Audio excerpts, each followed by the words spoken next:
बहुत समय पहले की बात है। कोल्हापुर राज्य का राजा भैरव सिंह नाम का एक दयालु राजा राज्य करता था। दूसरी तरफ पड़ोसी राज्य सुल्तानपुरी के राजा खड़क सिंह, जो भैरव सिंह के परम मित्र भी थे, मन ही मन भैरव सिंह की लोकप्रियता से ईर्ष्या करते थे। एक दिन राजा खड़क सिंह राजा भैरव सिंह से बोले, मित्र, तुम एक जादूगर हो।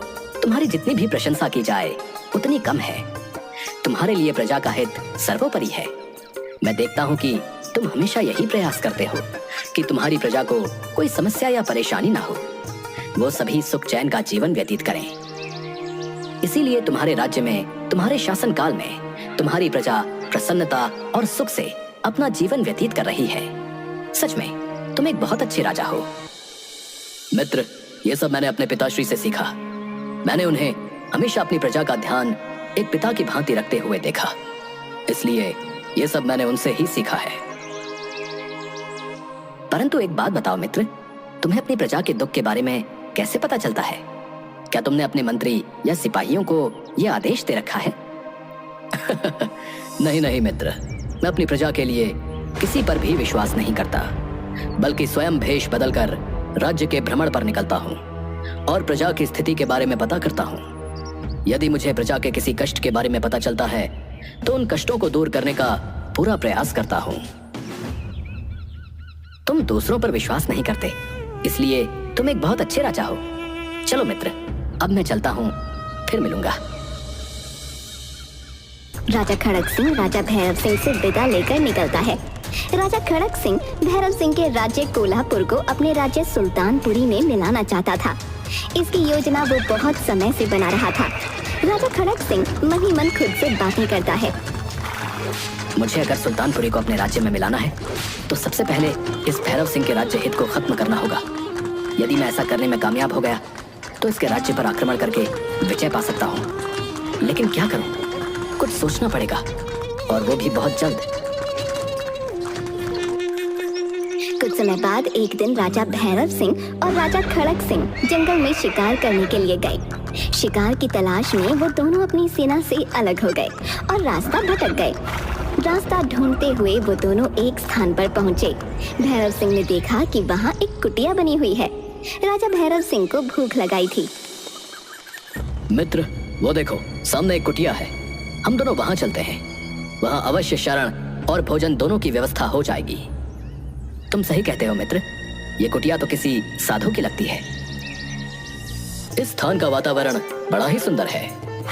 उन दोनों ने अपने अपने घोड़ों को एक पेड़ से बांधा और कुटिया में प्रवेश कर गए। यहाँ के पेड़ कितने हरे भरे हैं, और पक्षियों को देखो, कितने उन्मुक्त होकर विचरण कर रहे हैं, मानो किसी का भय ही नहीं है। कुटिया के भीतर गेरुए वस्त्र धारण किए एक साधु पेड़ के नीचे आसन लगाकर बैठे थे। उनकी आंखें बंद थीं और वो ध्यान में लीन थे। राजा भैरव सिंह ये देखकर बड़ा प्रसन्न हुआ। वो साधु के पास गया और उन्हें प्रणाम कर उसके सामने घुटनों के बल बैठ गया। साधु ने आहट पाकर आंखें खोली और अपने सामने दोनों नौजवानों को पाया। उसके मुख का तेज देखकर ही साधु समझ गए कि वो कोई राजसी व्यक्ति है। प्रणाम गुरुवर, हम यात्री हैं और रास्ता भटक गए हैं। कल्याण हो। गुरुवर, आपका आश्रम बड़ा ही सुंदर है। मैंने आज तक ऐसा आश्रम पहले कभी नहीं देखा। सब उसकी कृपा है। गुरुवर, क्या हम कुछ समय के लिए आपके आश्रम में विश्राम कर सकते हैं? अवश्य, आप अवश्य विश्राम कर सकते हैं, और विचरण करते करते आपको भूख भी लग गई होगी। मैं आपके भोजन की व्यवस्था करता हूँ। साधु ने राजा भैरव सिंह और राजा खड़क सिंह को खाने के लिए मीठे फल दिए। राजा खड़क सिंह, मैंने कभी इतने मीठे फल नहीं खाए। गुरुवर, आज तक मैंने इतने मीठे और स्वादिष्ट फल नहीं खाए। इनके इतने मीठे होने का क्या कारण है? इस राज्य का राजा अत्यंत दयालु और न्यायप्रिय है, इसलिए ये फल इतने मीठे हैं। जब तक वो अपनी प्रजा का हितैषी रहेगा, दीन दुखियों का सहायक रहेगा, ये फल ऐसे ही मीठे रहेंगे। मैं इस बात पर विश्वास नहीं करता। भला राजा के स्वभाव से इन फलों का क्या संबंध है? आप स्वयं परख लीजिएगा। गुरुवर, मुझे भी इस बात पर बड़ा आश्चर्य हो रहा है। भला एक राजा के स्वभाव से इन फलों का क्या संबंध? पुत्र, इस राज्य की प्रजा के प्रसन्न रहने के कारण यहाँ का वातावरण भी सर्वदा प्रसन्न रहता है, जिसके फलस्वरूप इस राज्य में पशु पक्षी पेड़ पौधे सब प्रसन्न चित्त हैं, और ये सब उसका ही कमाल है। और राजा भैरव सिंह दोनों साधु से विदा लेकर निकलते हैं। रास्ते में राजा भैरव सिंह खड़ग सिंह से बोले, मित्र, क्या तुम भी वही सोच रहे हो जो मैं सोच रहा हूँ? तुम किस बारे में बात कर रहे हो मित्र? वही जो साधु महाराज ने हमसे कहा। क्या सत्य है? एक राजा के स्वभाव से इसका क्या संबंध है? अगर हम दोनों के मन में इस बात को लेकर संशय है कि जो साधु महाराज ने कहा है वो सत्य है या नहीं, तो हम उनके कहे अनुसार इस बात की पुष्टि कर सकते हैं। पुष्टि? वो कैसे संभव है? बस तुम्हें वही करना होगा जो मैं तुमसे कहता हूँ, और साधु महाराज के वचनों की सत्यता हमारे सामने आ जाएगी। राजा भैरव सिंह के मन में अजीब सी हलचल थी, क्योंकि वो इस बात पर विश्वास नहीं कर पा रहा था कि उसके स्वभाव का राज्य के फल और फूलों पर प्रभाव कैसे पड़ सकता है। इसलिए वो राजा खड़ग सिंह की बात मानने को तैयार हो गया। दूसरी तरफ खड़ग सिंह ने अपने मन में एक योजना बना ली। तुम सत्य कह रहे हो मित्र, हम इस बात का परीक्षण अवश्य करेंगे। तुम जैसा कहोगे मैं वैसा करने को तैयार हूँ। बताओ क्या करना होगा मुझे इसके लिए? मित्र, तुम किसानों का लगान बढ़ा दो और प्रजा पर नाना प्रकार के कर लगा दो, और प्रजा की किसी बात पर ध्यान मत दो। तुम ये सब क्या कह रहे हो मित्र? किसी बात की सिर्फ पुष्टि करने के लिए, अपने मन को शांत करने के लिए अपनी प्रजा को तकलीफ दूं, उस पर जुल्म करूं? नहीं नहीं, ये उचित नहीं होगा। मित्र, बात तुम्हारे मन को शांत करने तक ही नहीं है। बात तो यह है कि साधु ने जो कहा उसमें कितनी सत्यता है। क्या तुम नहीं चाहते कि अगर साधु की बात मिथ्या है तो साधु को सजा मिलनी चाहिए, ताकि तुम्हारे राज्य में किसी प्रकार का भ्रम ना फैले? हाँ मित्र, ये तो तुम सही कह रहे हो। ठीक है, तुम जैसा कहते हो मैं वैसा ही करूंगा। मैं राज्य में पहुंचकर लगान बढ़ाने और कर लगाने के लिए आदेश दे दूंगा। इसके साथ ही तुम्हें एक और चीज करनी होगी। वो क्या? तुम्हें इसके बाद मांस मदिरा का भी सेवन प्रारंभ करना होगा, ताकि तुम्हारा धन भोग विलास में खर्च होने लगे। मांस मदिरा? नहीं नहीं, मैं ऐसा नहीं कर सकता। ये तो पाप है। मुझे तो लगता है कि तुम अपनी प्रजा से सच्चा प्रेम ही नहीं करते हो। नहीं मित्र, मैं अपनी प्रजा से बहुत प्रेम करता हूँ, और हमेशा यही चाहता हूँ कि वो प्रसन्न रहें, उन्हें कोई कष्ट ना हो। तो फिर कुछ मत सोचो, और मैं जैसा कहता हूँ वैसा करते जाओ।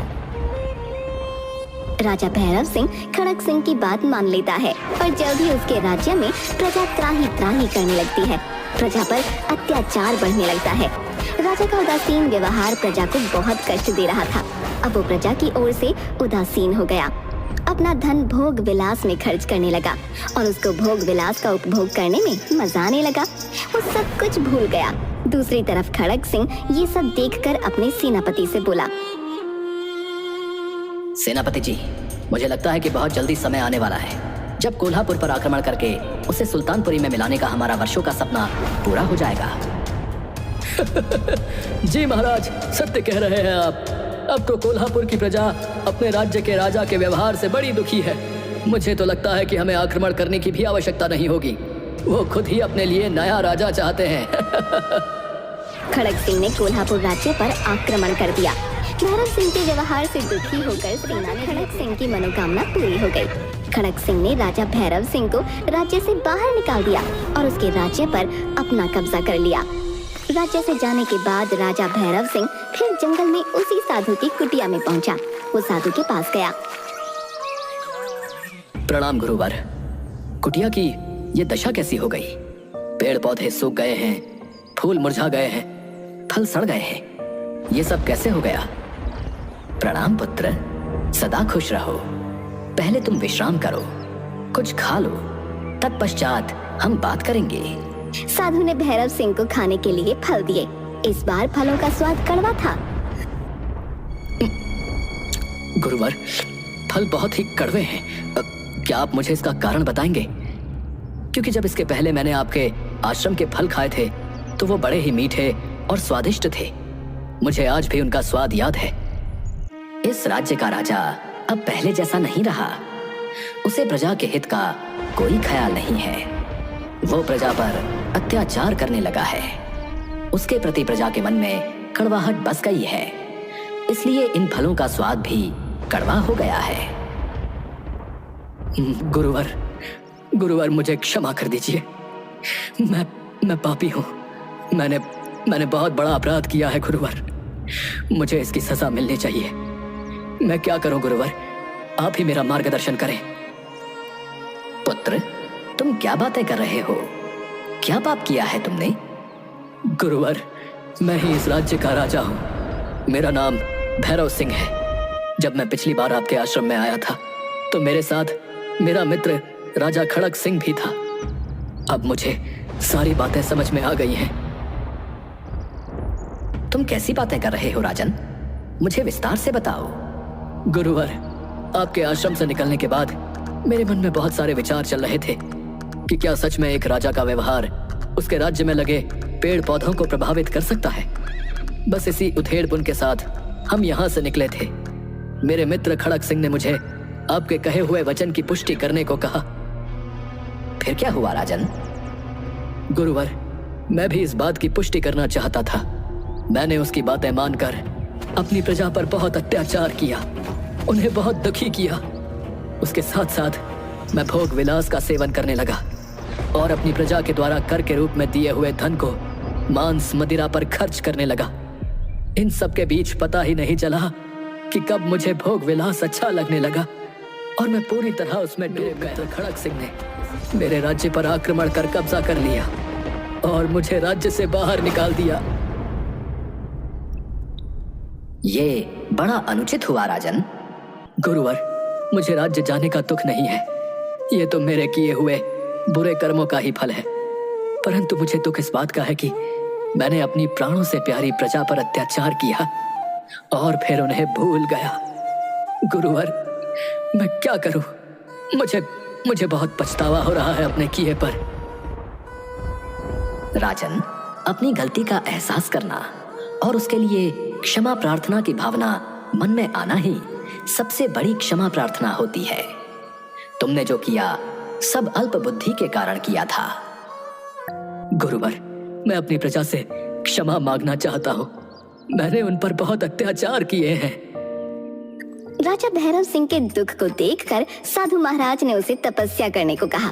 भैरव सिंह साधु महाराज के साथ ही तपस्या करता रहा और फिर एक दिन जब भैरव सिंह तपस्या में बैठा हुआ था, उसके सामने एक तेज रोशनी प्रकट होती है और आवाज आती है, भैरव सिंह, आंखें खोलो। पुत्र, मैं तुम्हारी तपस्या से बहुत प्रसन्न हूँ। देवी, प्रणाम देवी। बोलो राजन, तुम्हें क्या चाहिए? देवी, मैं अपने द्वारा किए गए बुरे कर्मों और अत्याचार के लिए अपनी प्रजा से क्षमा मांगना चाहता हूँ और संपूर्ण जीवन अपनी प्रजा की सेवा करना चाहता हूँ। तथास्तु राजन, मैं तुम्हें अपनी एक सेना देती हूँ। तुम उस सेना के साथ वापस अपने राज्य पर आक्रमण करो और विजय प्राप्त कर अपनी प्रजा का ध्यान रखो। इतना कहकर देवी अंतर्ध्यान हो जाती है। राजा भैरव सिंह देवी द्वारा दी गई सेना के साथ कोल्हापुर पर आक्रमण कर देता है और राजा खड़क सिंह को हराकर अपना राज्य वापस प्राप्त करता है। राजा भैरव सिंह राजा खड़क सिंह से बोला, मित्र, मैंने तुम्हें सदा एक मित्र और एक भाई की तरह देखा है। तुमने जो किया मैं नहीं जानता कि उसका क्या कारण था, परंतु मैं अपनी मित्रता को अवश्य निभाऊंगा। मैं तुमसे तुम्हारा राज्य सुल्तानपुरी नहीं लूंगा, सिर्फ अपना राज्य ही वापस लूंगा। तुम आज भी अपने राज्य के राजा हो। मुझे क्षमा कर दो मित्र, मैंने तुम्हारे साथ कितना बुरा व्यवहार किया, तुम्हें गलत सलाह दी, धोखे से तुम्हारा राज्य ले लिया और तुम्हें तुम्हारे ही राज्य से निकाल दिया। फिर भी तुम विजय प्राप्त करने के बाद भी मुझसे मेरा राज्य नहीं ले रहे। आज मैं समझ गया कि क्यों तुम्हारी प्रजा तुमसे इतना प्रेम करती थी। मुझे यह भी समझ में आ गया कि साधु महाराज ने जो कुछ भी कहा था वो सब सत्य ही था। राजा भैरव सिंह अपनी प्रजा से माफी मांगता है और फिर से अपनी प्रजा का पुत्र की भांति ध्यान रखना शुरू कर देता है। प्रजा भी अपने पुराने राजा को पाकर बहुत प्रसन्न होती है। कोल्हापुर के पेड़ पौधे वैसे ही हरे भरे हो जाते हैं, फूलों और फलों से भरे हुए दिखने लगते हैं। वहाँ का वातावरण पहले की भांति बिल्कुल शांत और निर्मल हो जाता है।